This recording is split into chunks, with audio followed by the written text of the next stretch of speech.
Assalamualaikum warahmatullahi wabarakatuh. Alhamdulillahi rabbil alamin. Nahmaduhu wa nasta'inuhu wa nastahdihi wa nastaghfiruh. Wa na'udzu billahi min syururi anfusina wa min sayyiati a'malina. Man yahdihillahu fala mudilla lahu wa man yudlilhu fala hadiya lahu. Allahumma salli wa sallim ala Sayyidina Muhammad wa ala alihi wa sahbihi ajma'in.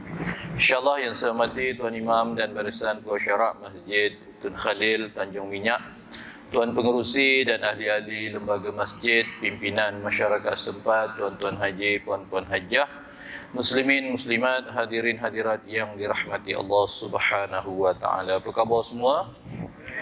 Sihat? Ada 14 hari lagi akan menjelang Ramadan insya-Allah, dan kita doakan kita dapat bertemu Ramadan yang dirindui ataupun yang menakutkan. Dia ada dua nih, yang menakutkan ke yang dirindui. Kalau yang dirindui berarti orang kata kita tak sabar nak datang. Yang menakutkan kalau boleh apa? Mana nak cari pot ke tak? Mana nak cari ketiau kita? Kalau boleh lambat lagi Ramadan pun tak apa. Auzubillah tuan-tuan habislah mana aku nak pergi lepas ni. Jadi bergantunglah, dan saya yakin yang datang masjid ini insya-Allah kita menunggu, merindui. Bukan kata 14 hari lagi, kalau ditakdirkan esok 1 Ramadan kita bersedia. Cuma kita tak tahu tuan-tuan, sempat tidak 14 hari lagi kita ni. Agak sempat tak? Wallahu a'lam tuan-tuan ajal maut, sakit orang kata kita tak dapat, itu ketentuan Allah Subhanahu wa taala. Dan yang kedua, tuan-tuan pasti menunggu SOP, dan insya-Allah SOP yang akan keluar nanti meredakanlah keadaan dan insya-Allah pada kita akan benarkan dirapatkan saf. Dibenarkan, bukan diwajibkan. Kalau rasa yakin, rapatkan. Tapi orang kata ada masih lagi lah berwaspada. Kalau tak ada keperluan, jarak dirapatkan sikit pun tak apa. Umpamanya sejadah dikecilkan lagi. Hari ni saya tengok kalau macam sana lepas ni ada 18 orang, 19 orang. Mungkin kalau betul-betul dalam satu saf dia akan pergi 25 orang katakanlah. Memberi ruang. Dan insya-Allah kita doakan Ramadan menaikkan semangat kita semula untuk mengajak seluruh para jamaah di qaryah ini khususnya hadir ke masjid, menunaikan kefarduan khususnya jemaat, dan mengimarahkan masjid, tarawih, program yang diatur di dalam kita meraihkan atau menghidupkan Ramadan yang penuh keberkatan, yang penuh dengan keampunan.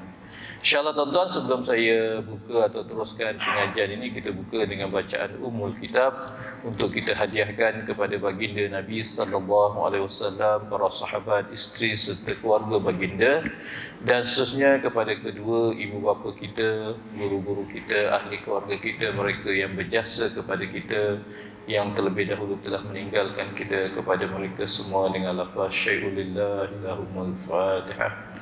أعوذ بالله من الشيطان الرجيم بسم الله الرحمن الرحيم الحمد لله رب العالمين الرحمن الرحيم مالك يوم الدين إياك نعبد وإياك نستعين اهدنا الصراط المستقيم صراط الذين أنعمت عليهم غير المغضوب عليهم ولا الضالين. InsyaAllah tuan-tuan, alhamdulillah saya ada satu soalan yang dikemukakan. Terima kasih yang bertanya. Soalannya, satu kejahatan yang berlaku bukan disebabkan banyaknya orang yang jahat, tetapi diamnya orang yang baik. Apakah pandangan Datuk orang baik yang menyokong atau mendiamkan diri? Mohon pencerahan Datuk. Artinya kalau kita lihat soalan ini, orang kata banyak perkara berlaku, kejahatan, kemaksiatan di keliling kita. Ataupun kita diam aja, bagaimana pendirian kita? Kalau renung pada hadis Nabi sallallahu alaihi wasallam, sabda Nabi sallallahu alaihi wasallam, "Man ra'a minkum munkaran falyughayyir bi yadihi, fa in lam yastati' fa bi lisanihi, fa in lam yastati' fa bi qalbihi, wa dzalika adhaful iman," kata Nabi. Kata Nabi, apabila kamu melihat sesuatu kemungkaran, kemaksiatan, kesalahan, tanggungjawab kita, fayyughayyir biyadi, hendaklah kamu cegahnya dengan tangan kamu. Artinya dengan apa tangan ni? Kuasa kita, tenaga kita. Fa illam yastati' fa bilisani, kalau kamu tak mampu dengan lisan, tegur, nasihat. Fa illam yastati' fa biqalbi, dengan hatinya. Kata Nabi, wazalika adhaful iman, itu adalah seremah-lemah iman. Jadi kalau kita lihat dalam hadis ini, nampak kemungkaran, cegah. Tapi tanya kita, dengan kuasa, dengan tangan ni mampu tak kita? Ya tak? Kalau kita pukul orang, orang pukul kita. Cuba tengok dalam situasi mana. Kalau ianya dalam situasi umum, okey, situasi umum, tanya kita ni ada bidang kuasa tidak? Ada orang kata, kalau ada kebetulan depan mata kita, dia kejar. Ada orang sekarang ni tolong, tengok orang kena gagut, dia kejar. Ramai-ramai kejar, okey, kejar, kita kejar aja. Tapi jangan kita hukum. Dah dapat kejar, kita berpukul, separuh mati. Jawabnya siapa salah? Bukan mengejar pencuri salah, tadi pukul orang tadi. Jadi yang pertama, cegah dengan tangan. Itu dalam konteks umum. Dalam konteks keluarga macam mana? Dia ada dua tu, konteks keluarga kita, anak kita, adik-beradik kita katalah, yang duduk serumah dengan kita, nampak ada kemungkaran, jawabnya kena cegah. Cegah sebagai tanggungjawab ahli keluarga. Tanggungjawab kita ahli keluarga. Tapi jangan salah cegah pula, pukul separuh mati. Tengok anak dia tak semayang, dia pun ambil, ustaz apa, ada hadis Nabi kata kalau tak semayang, rotan. Rotan pada Islam bukan rotan mendera, bukan rotan orang kata menyeksa. Rotan dalam Islam dalam konteks pendidikan ialah rotan yang mengajar dan mendidik. Kalau orang kita dapat rotan macam, kalau tahun 70-an punya rotan macam mana tuan? Itu separuh mati tu tuan, pelepah, manggau kelapa, tali, ikan pari, semua boleh. Tapi orang tak saman tu tuan. Sekarang macam dalam keluarga pun silap-silap boleh berlaku saman. Artinya dalam konteks tadi ialah kita dalam keluarga kita ada tanggungjawab. Cegah dengan tangan, halang anak kita buat balik lelaki. Kata kalau jangan, ni rumah orang ni dah pukul berapa ni, lantak dia lah, dia dah besar. Itu jawabnya dalam keluarga kita, kena dicegah. Ada setengah tu suami beli loteri, beli nombor. Tak, macam mana nak cegah dengan tangan? Macam mana nak cegah dengan tangan? Ambil nombor tu, koyak hancur-hancur kan, itu cegah dengan tangan. Abang beli lagi sekarang, itu cegah dengan mulut. Kemungkaran tu ada di mana-mana. Dalam konteks kita tengok ruang lingkup kita. Kalau dalam keluarga kita, dalam ahli keluarga kita, dalam rumah tangga kita bertanggungjawab. Satu, cegah dengan tangan. Okey, cegah dengan tangan ini hari ini melibatkan undang-undang. Melibatkan undang-undang.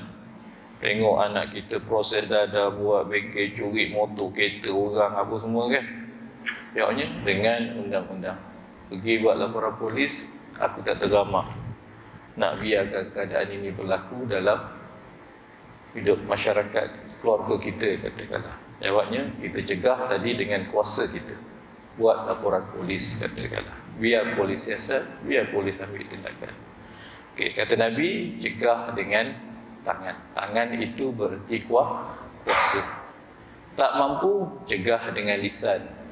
Dalam konteks nasihat, tegur, ad-dinun nasihah, agama itu nasihat menasihati. Kali pertama nasihat, kali kedua nasihat, kali ketiga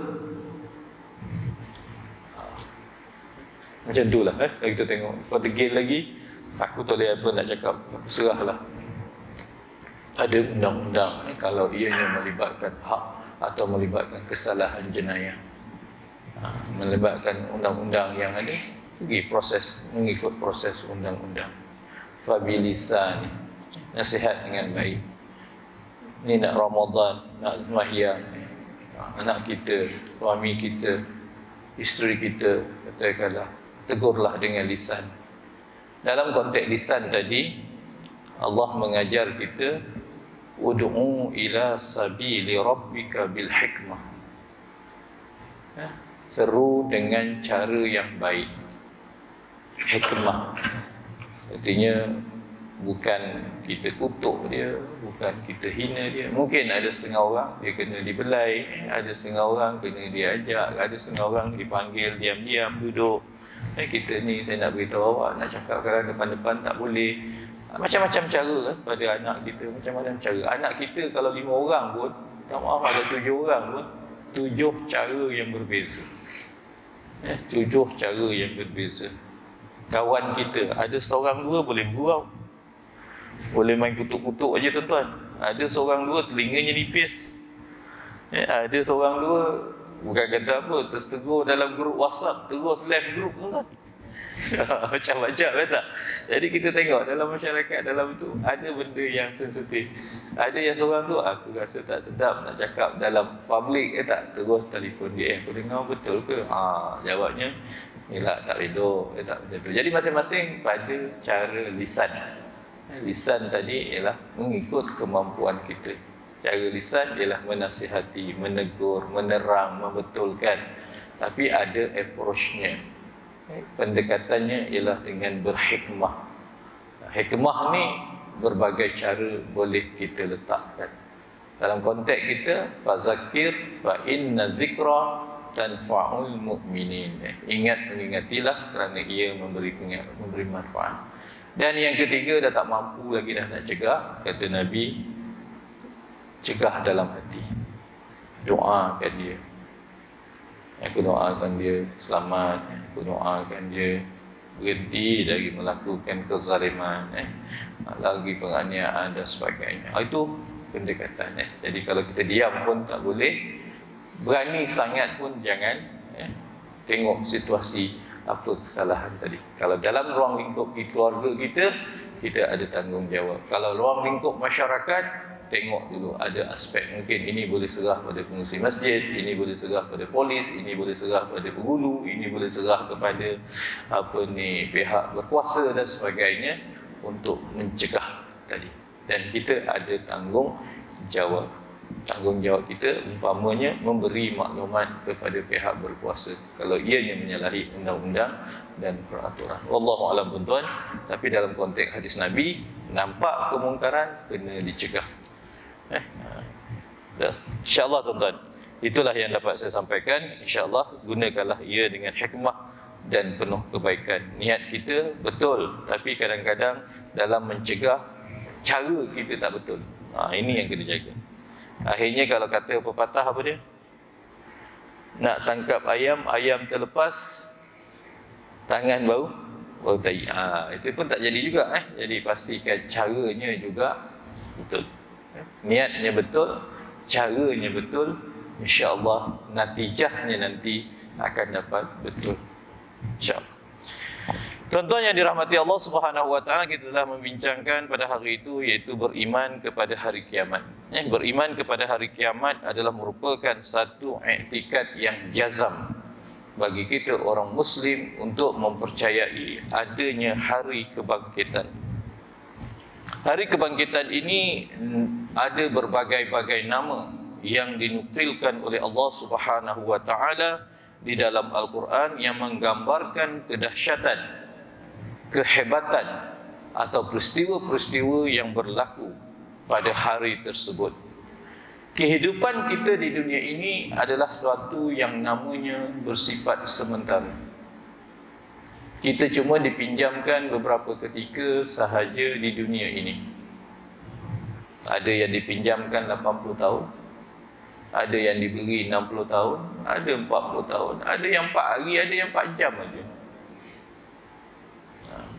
Kehidupan itu sementara. Dan kehidupan yang kita lalui ini dalam konteks menunggu kebangkitan hari kiamat itu, kita ada tanggungjawab. Dan kebangkitan hari kiamat merupakan satu cara untuk kita menilai dan muhasabah bahawa perjalanan kehidupan kita ini bukan sifatnya membujur lalu melintang patah. Buat apa saja adalah hidup sekali. Buat apa saja nak buat, hak kita. Tidak, tuan-tuan. Kata Allah Subhanahu wa ta'ala, setiap manusia itu ada pertanggungjawabnya di sisi Allah Subhanahu wa ta'ala. Setiap perbuatan kita, kata-kata kita, inna sam'a wal basara wal fu'ada, kata Allah, semuanya akan mas'ul, semuanya akan ditanya. Sesungguhnya pendengaran kita, penglihatan kita, apa yang ada dalam hati kita ini, semuanya akan dipertanggungjawabkan di sisi Allah Subhanahu wa ta'ala. Di mana bertanggungjawabnya? Di yaumul mahsyar nanti, pada hari yaumul mahsyar nanti. Dan itu adalah pendorong kepada kita. Kenapa kita beramal? Kenapa kita melihat, orang kata tadi, nak cegah kemungkaran? Kenapa kita ada halal dan haram? Kenapa kita menghormati hak orang? Kenapa semua sekali? Kenapa kita beramal ibadat? Kenapa kita jauhkan dosa dan maksiat? Kerana itu adalah tuntutan untuk kita menambahkan kebaikan-kebaikan di dunia ini sebelum kita bertemu dengan Allah Subhanahu wa ta'ala. Kalau kita lihat kata Allah Subhanahu wa ta'ala, man kana yarju liqa'a rabbih falyamal amalan salihan wa la yusyrik bi'ibadati rabbih ahada. Kata Allah Subhanahu wa ta'ala, siapa di antara kita pasti akan berjumpa dengan Allah, pasti akan bertemu di mahkamah Allah, pasti akan dihimpunkan pada hari perhimpunan yang dahsyat nanti, namanya Yaumul Mahsyar. Dan pasti kita akan dipertontonkan dengan, orang kata, menerima buku catatan amalan kita. Kata Allah Subhanahu wa ta'ala, barang siapa yang hendak berjumpa dengan Allah, bukan kata nak, tak apalah, tak nak, tak jumpa lah, tidak. Sebenarnya pasti akan berjumpa.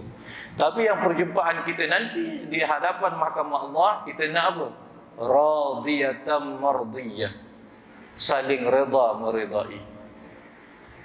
Allah reda pada kita kerana kita beriman, mentaati perintah Allah.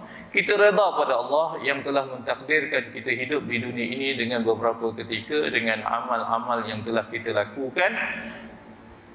Maka itu adalah, orang kata, radhiyallahu anhu wa radu'an dzalika liman khasyiya rabbah. Allah reda kepada mereka, mereka reda kepada Allah. Itulah balasan ke atas mereka yang takut kepada Allah. Untuk berjumpa dengan Allah nanti, kata Allah Subhanahu wa ta'ala, man kana yarju liqa'a rabbi, barang siapa yang nak berjumpa dengan Tuhannya, dengan Allah Subhanahu wa ta'ala, Tuhan yang maha berkuasa, yang hidup tidak mati, yang kekal tidak musnah, yang musnah manusia, yang hidup akan mati manusia, makhluk. Barang siapa yang hendak berjumpa dengan Allah, falyamal amalan salihan.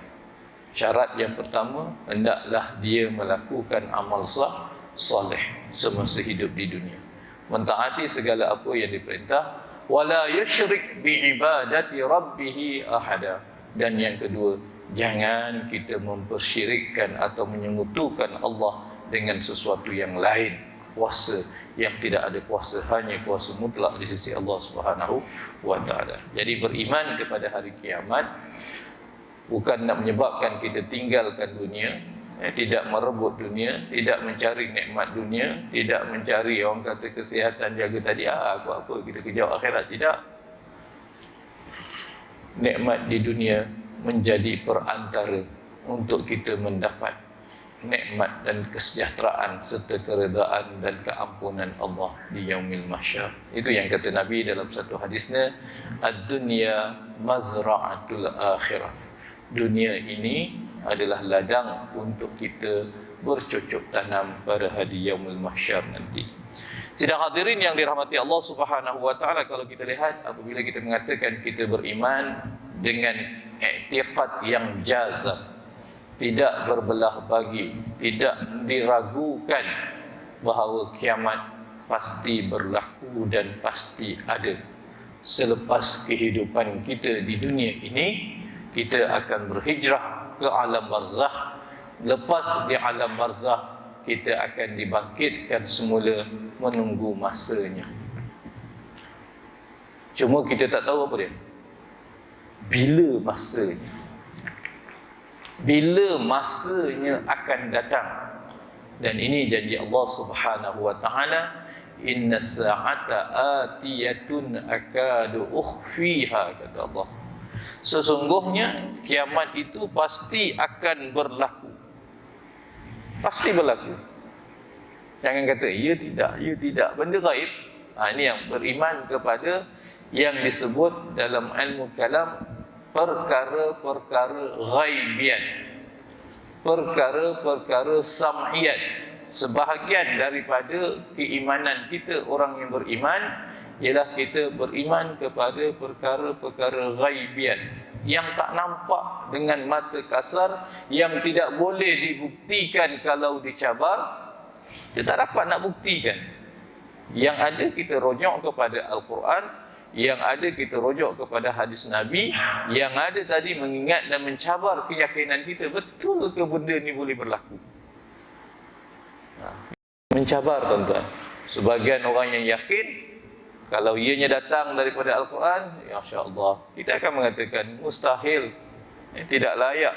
Al-Quran itu menceritakan benda yang palsu, benda yang tak berlaku, benda yang tak ada, perkara yang tak, tidak, mustahil. Sifat Al-Quran yang kalam, yang sifatnya ialah kalam Allah, yang diturunkan kepada baginda Nabi sallallahu alaihi wasallam. Yang mustahil pula Nabi menyampaikan ayat yang diterima dari Allah diselewengkan. Mustahil. Kerana Nabi sifatnya sidik, Nabi sifatnya amanah, Nabi sifatnya menyampaikan. So risalah tadi mustahil kita mengatakan Nabi mengajar kepada kita sesuatu yang salah. Jadi pada kita orang yang beriman kepada hari kiamat, menguji sejauh mana keyakinan kita, keimanan kita, yakin tidak yakin dengan perkara-perkara yang disebut dengan ghaibiyat. Perkara yang gaib tapi kena beriman. Apa sebab kita beriman kepada perkara gaib yang tidak nampak mata kasar, yang tak dapat dibuktikan dengan hujah, orang kata dengan nyata. Kalau dicabar, tolong buktikan. Kita beriman, dzalikal kitabu la raiba fihi hudal lil muttaqin. Inilah Al-Quran yang diturunkan pada bulan Ramadan nanti. Bulan Ramadan yang diturunkan peristiwa besar dalam Al-Quran. Dzalikal kitabu la raiba fihi hudal lil muttaqin. Siapakah orang muttaqin yang tidak ada keraguan penurunan Al-Quran ini kepada orang yang bertakwa? Siapakah orang yang bertakwa? Alladzina yu'minuna bil ghaib. Orang yang beriman dengan perkara gaib. Satu perkara gaibnya ialah kiamat. Satu perkara gaib dalam kiamat, banyak perkara gaib dalam kiamat yang kita akan yakini benda itu akan berlaku.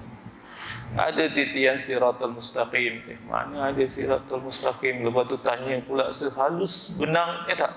Lebih halus daripada benang, lebih tajam daripada mata pedang. Lepas tu bagaimana pula manusia nak dihimpunkan? Macam mana pula buku cacatan amal kita? Macam mana? Akhirnya kita duk fikir, mungkin tidak.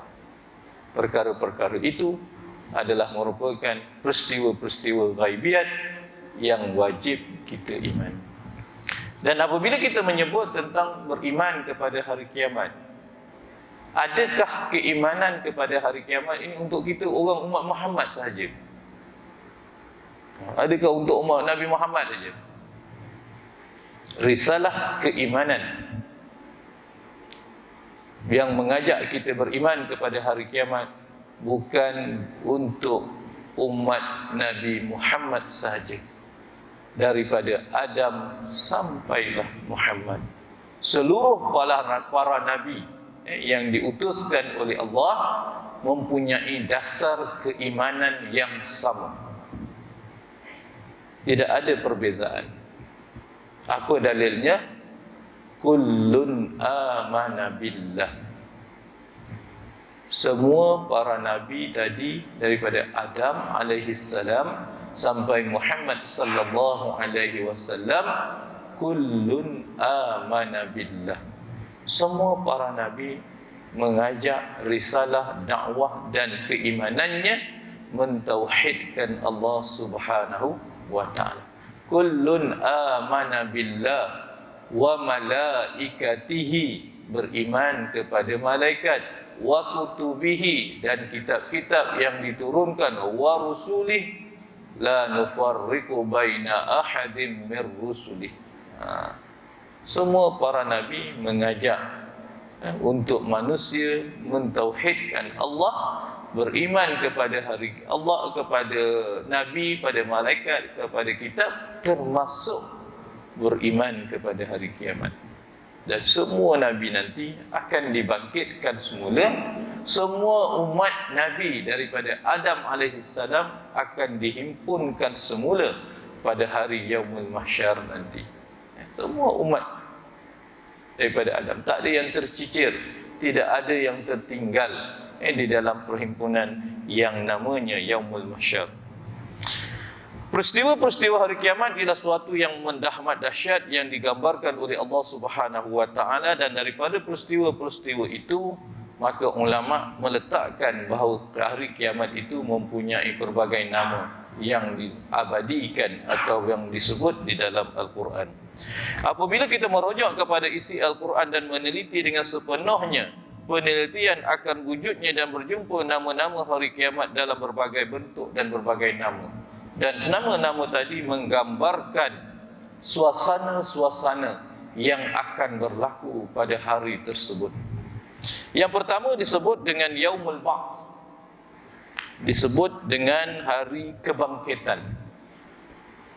Hari kebangkitan. Sekarang ni manusia bangkit semula tuan-tuan, datang semangat bangkit.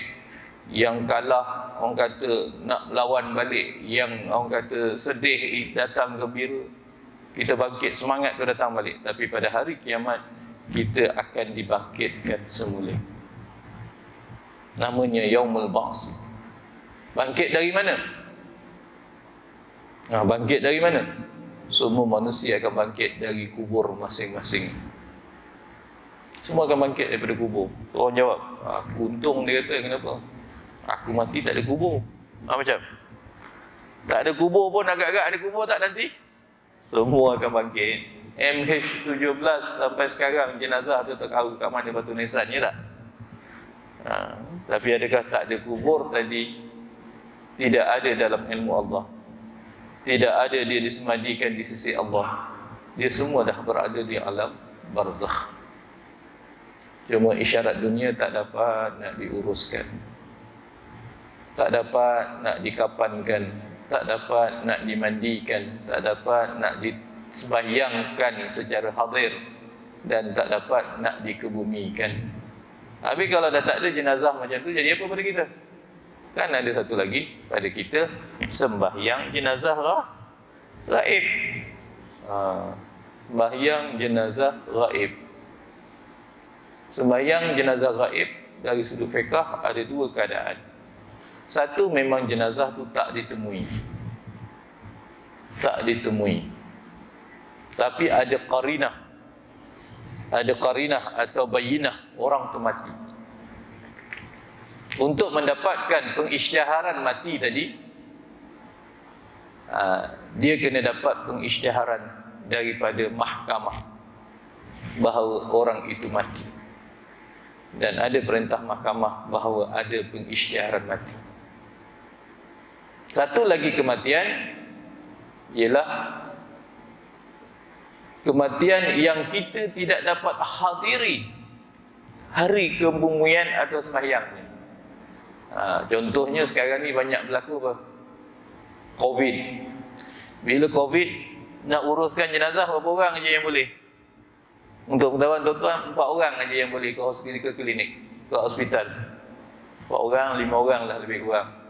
Attendant hospital yang urus jenazah tu ada 3 orang, termasuk seorang pegawai daripada Jaim, akan duduk dalam tu pakai PPE.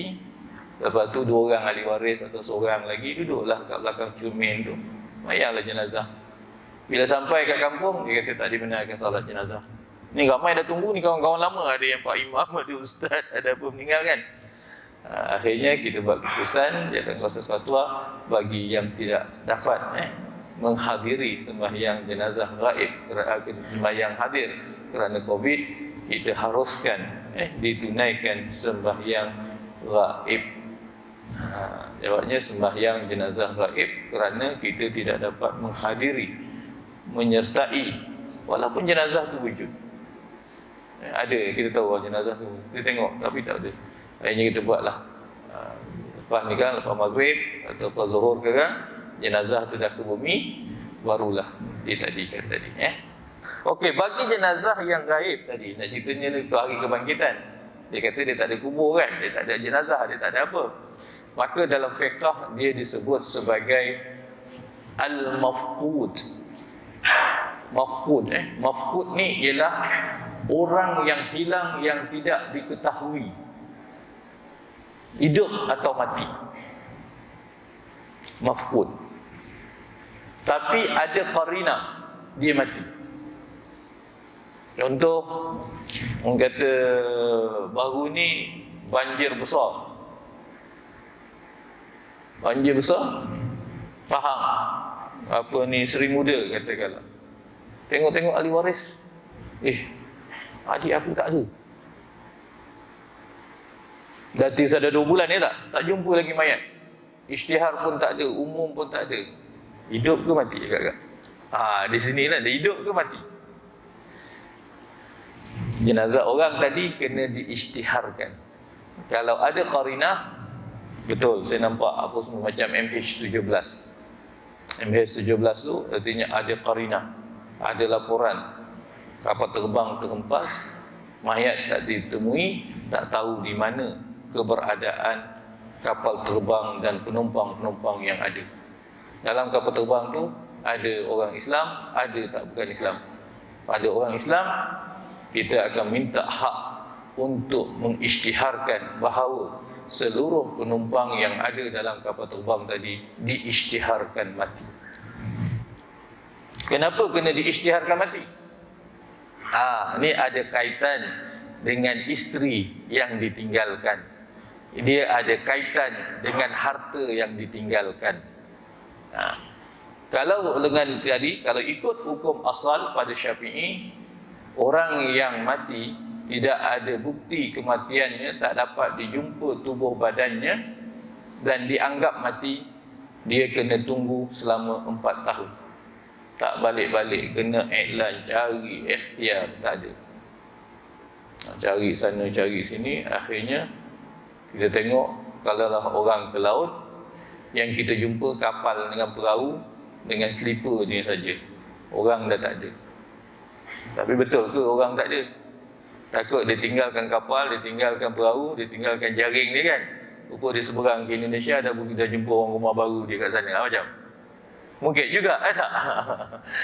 Itu macam-macam trik manusia tuan-tuan. Dia macam-macam bukti dia nak tutupkan cara kematian. Akhirnya dalam kes itu dia kena tunggu 4 tahun. Buat pengisytiharan, minta mahkamah bahawa suami dia dah tak balik 4 tahun. Dia rasa-rasa suami dia meninggal. Itu dipanggil pengisytiharan mati, atau dipanggil mafqud, orang yang mafqud, orang yang tidak ditemui sama ada hidup ataupun mati. Kalau isteri tadi tak nak isytiharkan mafqud, dia boleh pergi cara lain.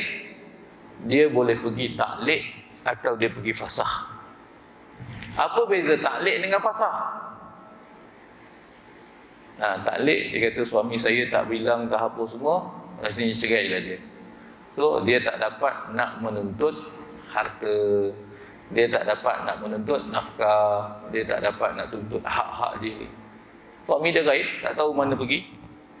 Tapi dia tahu suami ada tinggalkan rumah, ada apa, tapi dia tak dapat hak. Kenapa dia tak sabar? Akhirnya dalam tempoh tadi, dia kata hidup mati lantak dia lah. Dia kata aku nak tuntut taklid, aku nak tuntut masah. Boleh, terus. Lepas tu habis iddah dia, selesai. Tetapi kalau dia menuntut mengisytiharkan suami dia mafqud, hilang, sebab dengan isytihar kematian, maka pada hari mahkamah mengisytiharkan kematian tadi, dia berada dalam tempoh iddah kematian suami. Kalau iddah kematian suami berapa? 4 bulan 10 hari.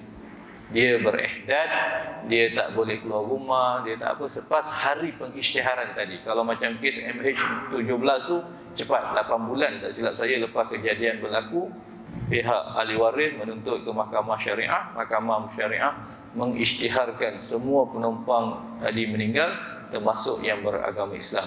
Bagi yang perempuan, maka di saat pengisytiharan tadi, maka bermulalah tempoh iddahnya. Ihdad 4 bulan 10 hari. Selepas 4 bulan 10 hari, dalam tempoh bila mahkamah dah mengisytiharkan dia mati, isteri dan ahli waris berhak untuk menuntut hak pusaka masing-masing. Itu bezanya. Kalau dia mohon cerai, jawabnya dia tak boleh tuntutlah hak harta pusaka. Dia cuma boleh tuntut nafkah. Nafkah apa? Nafkah iddah, nafkah apa, itulah. Tapi nak tuntut macam mana suami gaib? Tapi kalau pengisytiharan suami gaib dengan sebab menjadi kematian, mahkamah putuskan isteri akan berhak untuk membuat pembahagian harta pusaka dibagikan mengikut hukum pusaka selepas orang kata pengisytiharan mahkamah tadi. Lepas tu habis tempoh iddah, si isteri barulah boleh orang kata nak meneruskan kehidupannya, sama ada berkahwin dengan lelaki lain ke ataupun apa, terserah. Dia dah habis tempoh iddah. Itu dipanggil mafqud, orang yang tidak dapat dikesan sama ada hidup ataupun mati. Ceritanya bahawa kehidupan kita nanti akan berakhir dengan kematian. Pada hari Yaumul Mahsyar nanti manusia akan dibangkitkan dari kubur masing-masing. Itu ceritanya, iaitu maka lahirlah yang dipanggil hari kebangkitan. Satu di antara nama kebangkitan hari Yaumul Mahsyar tadi ialah hari kebangkitan. Ini berdasarkan firman Allah Subhanahu wa taala, wa qala allazina utul ilma wal imana laqad labistum fi kitabillahi ila yaumil ba's fahaza yaumul ba's walakinnakum kuntum la ta'lamun. Kata Allah Subhanahu wa taala, dan berkatalah orang-orang yang berilmu serta beriman, demi sesungguhnya kamu telah tinggal menurut yang terkandung dalam kitab Allah sampai ke hari kebangkitan. Kamu ditinggalkan di mana? Kita berada di alam barzakh. Bila berlaku kematian, jawabnya orang hantar kat kita. Dalam satu hadis Nabi sallallahu alaihi wasallam, akan mengiringi jenazah itu 3 perkara. 3 perkara akan mengiringi kita pada hari kematian kita. Satu yang akan mengiringi kita ialah ahli keluarga kita. Satu yang akan mengiringi kita jenazah nanti ialah harta kita. Dan satu lagi yang akan mengiringi kita nanti di hari kematian kita ialah amalan kita. Kata Nabi dalam hadis itu, 2 akan kembali. 2 akan balik. 2 akan balik tinggalkan kita. Yang tinggal pada kita apa dia? Satu aja, amalan. Ialah yang melekat kat kita nanti. Amalanlah yang akan menjadi pendinding kepada kita. Amalanlah yang akan menjadi penyelamat kepada kita. Amalanlah yang akan melindungi, memberi syafaat kepada kita. Dua ni tadi balik. Ada anak balik, ada isteri balik, ada abang balik, ada ayah, ada mak balik. Agak-agak paling lama berapa hari dia duduk kat kubur agak-agak. Bukan berapa hari, berapa jam agak-agak duduk kat kubur. Paling tinggi sejam je tak? Lepas talqin, kambuskan jenazah tersebut, kita kebumikan dia, kita pun talqinkan dia, lepas tu panggil adik-beradik duduk sekejap dalam 15 minit, agak-agak baliklah. Ada satu jenazah tuan-tuan, atas kubur bercekau adik-beradik tuan-tuan. Atas kubur dah bergaduh dah. Ada satu kes tu belum jenazah turun lagi dah bergaduh dah. Bergaduh dah. Belum jenazah turun, maknya belum diturunkan dari jenazah lagi ni. Yang seorang tanya, mana mak punya barang kemas? Sudah. Dah bergaduh, mana barang kemas mak? Yang seorang lagi kata, mana bantal mak? Apa hal cari bantal ni?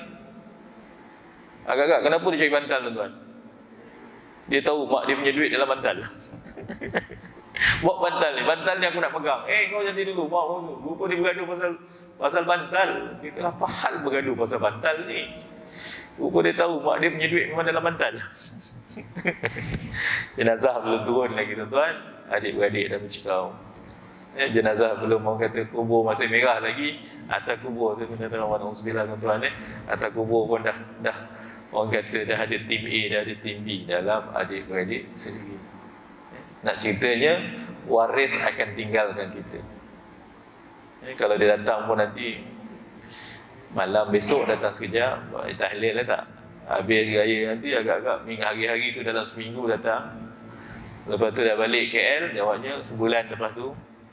Dah balik lagi sekali, raya pula nanti. Dah agak dah 2-3 kali raya, 5 tahun sekali pun belum tentu datang.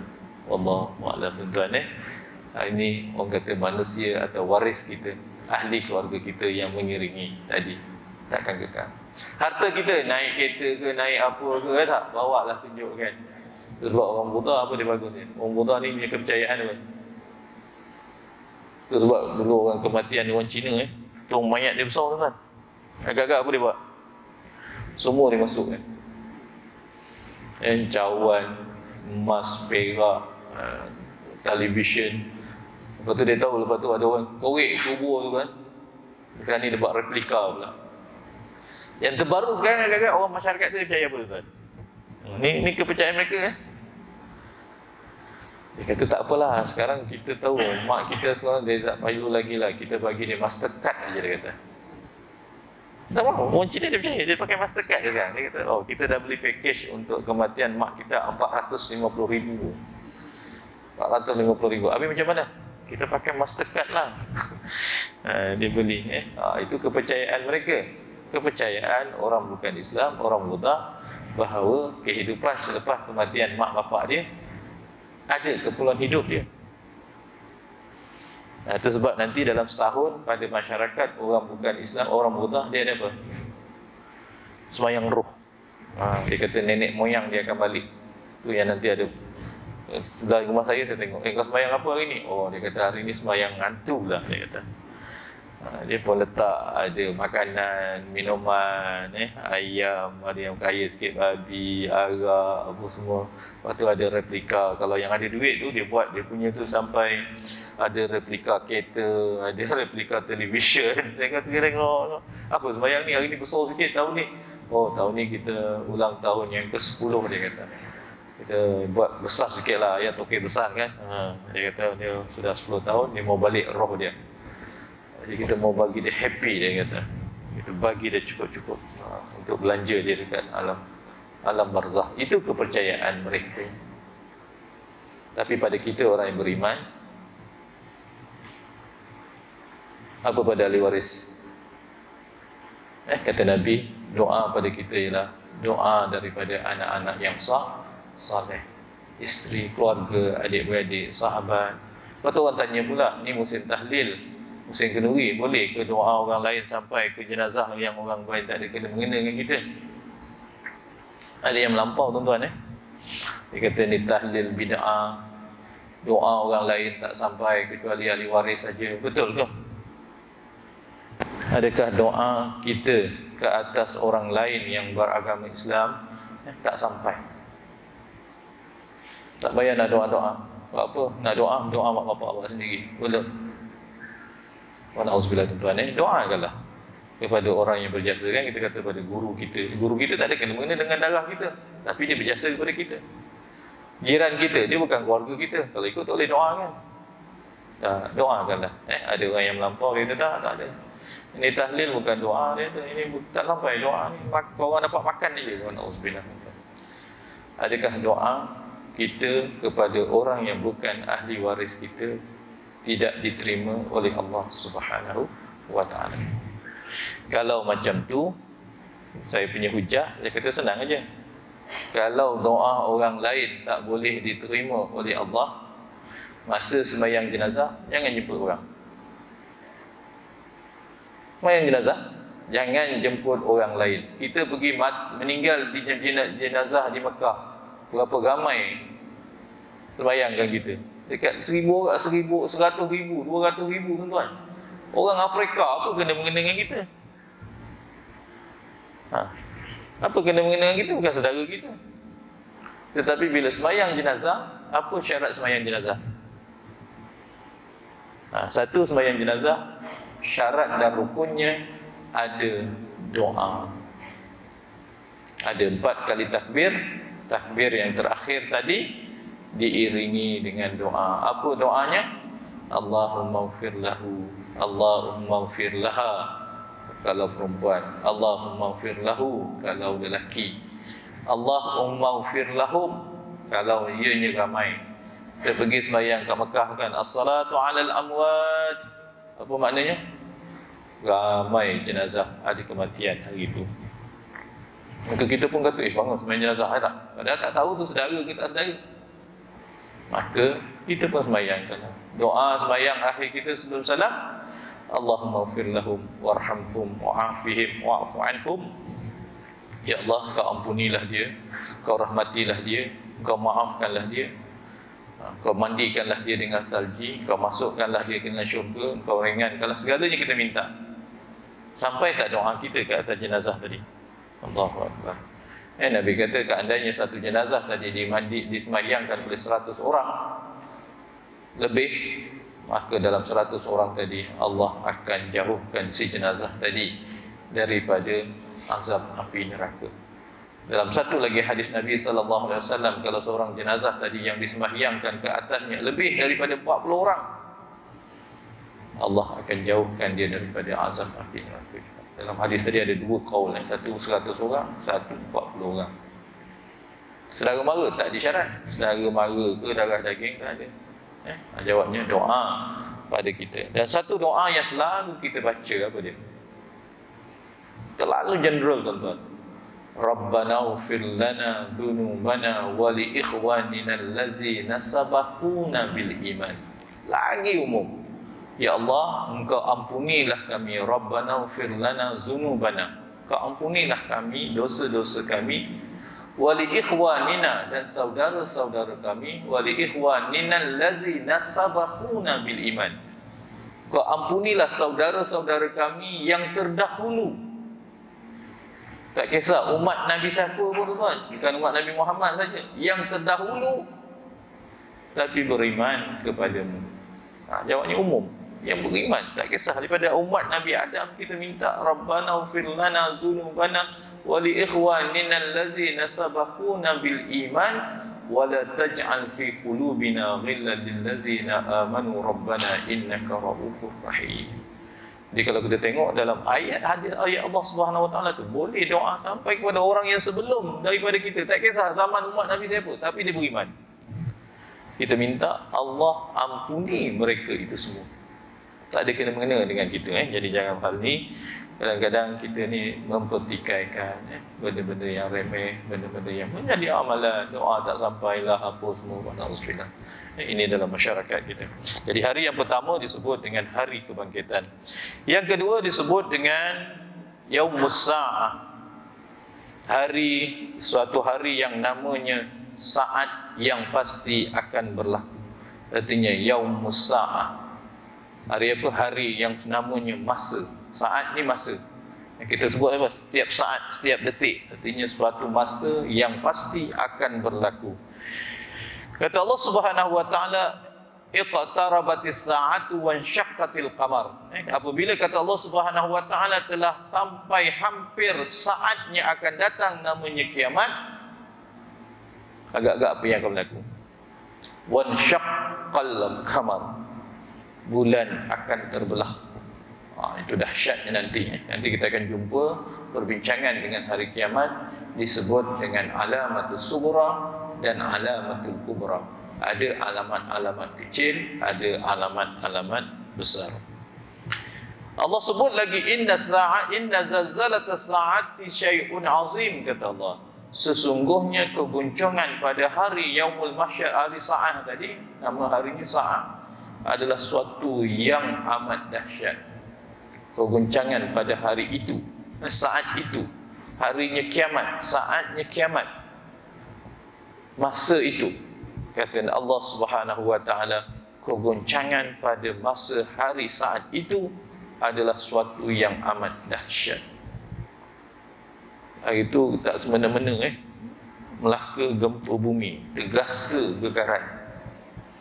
Kalau ikut geologi 10 tahun lepas, dia kata Malaysia bukan berada dalam jajaran gunung berapi dan gempa bumi. Itu 20 tahun lepas, tuan-tuan. Sekarang macam gempa bumi kat Indonesia, Malaysia dah mula terkena dah getaran dia. Dah panik dah terjun bangunan dah kena check balik bangunan ni ada getak ke tak ada getak.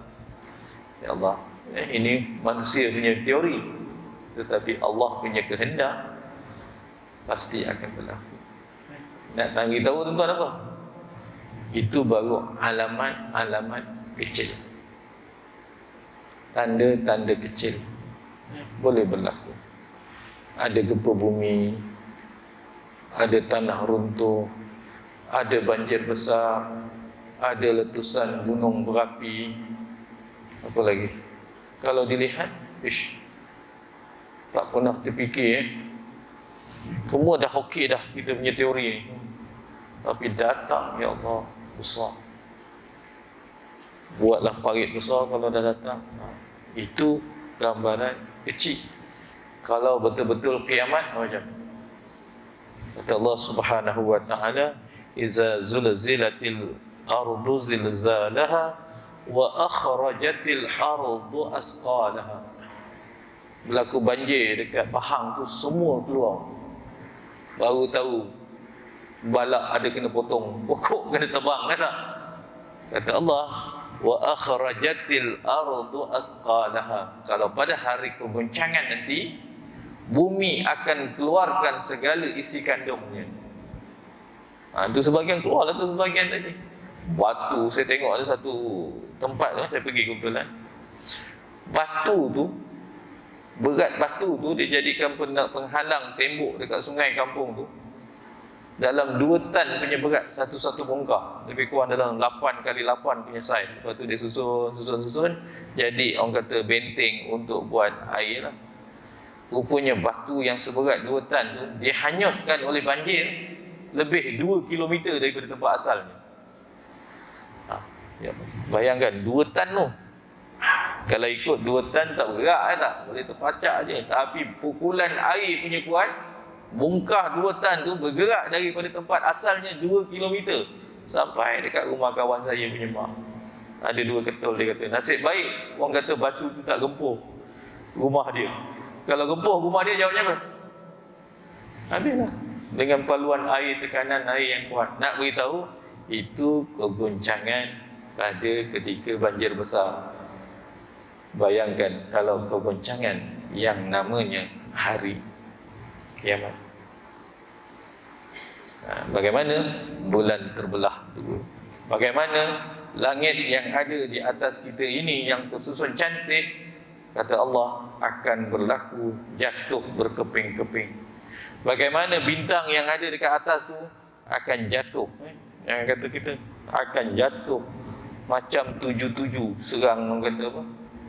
Bintang kat atas ni berbilion kita je yang tak nampak tuan. Dia akan jatuh, menghentam, memancar, membakar, wa na'udzubillah, dengan kepanasan. Itu adalah kedahsyatan yang namanya, sebahagian namanya sa'ah. Dinamakan juga hari kiamat itu ialah hari Yaumuddin, hari pembalasan. Malik Yaumiddin, Engkaulah Tuhan yang memiliki hari pembalasan. Apa nak dibalas? Segala apa yang kita lakukan di dunia. Di dunia mungkin kita tak diucap pun terima kasih, mungkin kita tak dibalas. Kalau kita melakukan dosa dan maksiat pun kita tak dihukum. Aku selamat daripada undang-undang, aku selamat tak kena tangkap polis, aku selamat, semua selamat. Tapi di akhirat dia selamat tak tuan-tuan?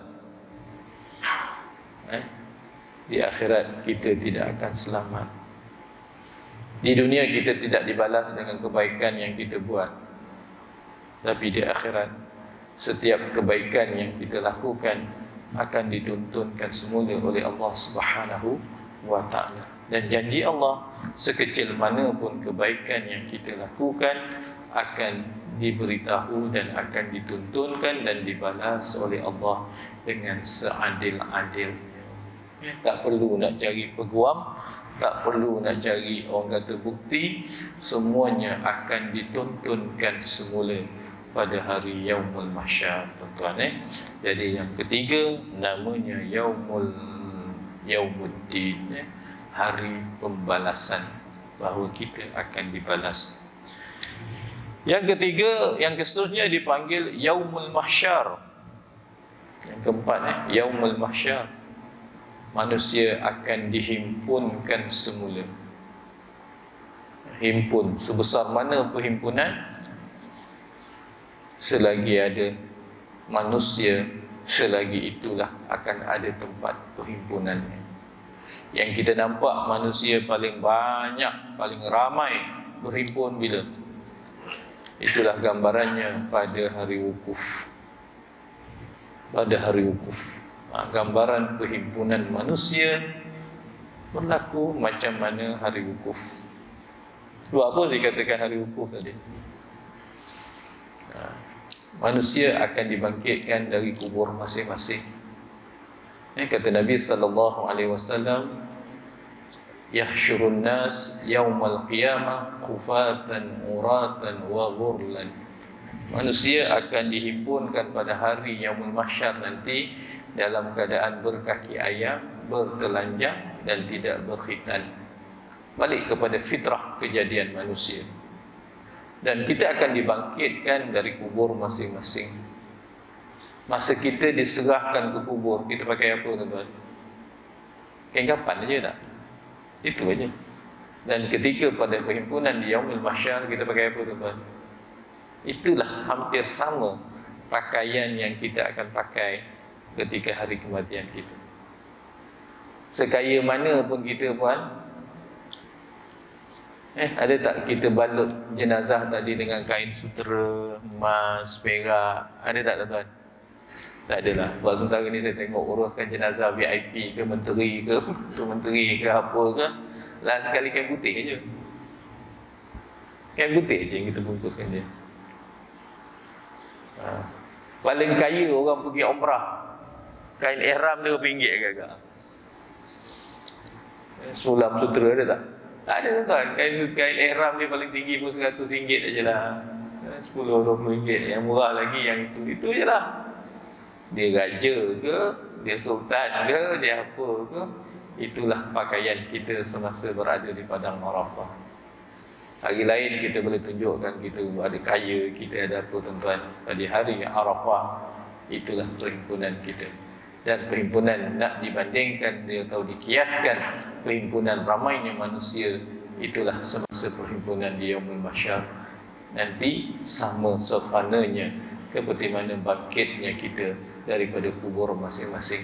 Jadi pada hari Arafah itu sebagai satu kiasan manifestasi bahawa suasana manusia akan dibangkitkan pada hari Yaumul Mahsyar nanti. Itulah padang tempat perhimpunan kita. Seluas mana? Ya Allah, jangan tanyalah. Dah bumi ini milik Allah.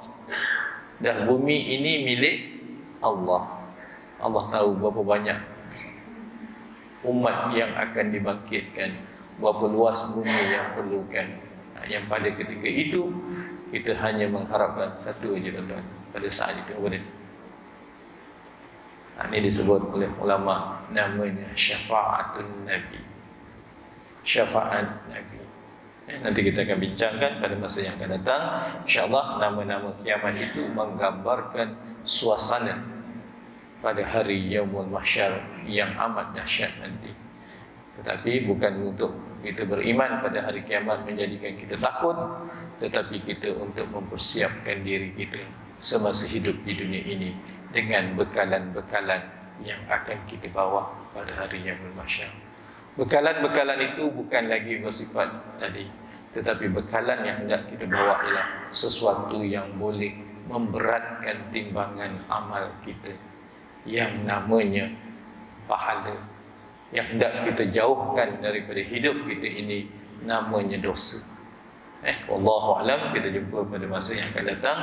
Saya mohon maaf, insya-Allah kita akan menyambut Ramadan pada bulan depan. Kita akan jumpa kuliah kita, ialah kuliah pada bulan Ramadan. Dan selamat menyambut Ramadan Al-Mubarak. Ada 2 minggu sahaja lagi. Kita doakan diberikan kesihatan dan keafiatan dan diberikan kita untuk bertemu dengan Ramadan. Wabillahi taufiq wa hidayah. Wassalamualaikum warahmatullahi wabarakatuh. أعوذ بالله من الشيطان الرجيم بسم الله الرحمن الرحيم اللهم انفعنا بما علمتنا وعلمنا ما ينفعنا وزدنا علما من عندك ربنا آتنا في الدنيا حسنة وفي الآخرة حسنة وقنا عذاب النار والحمد لله رب العالمين تقبل الله منكم.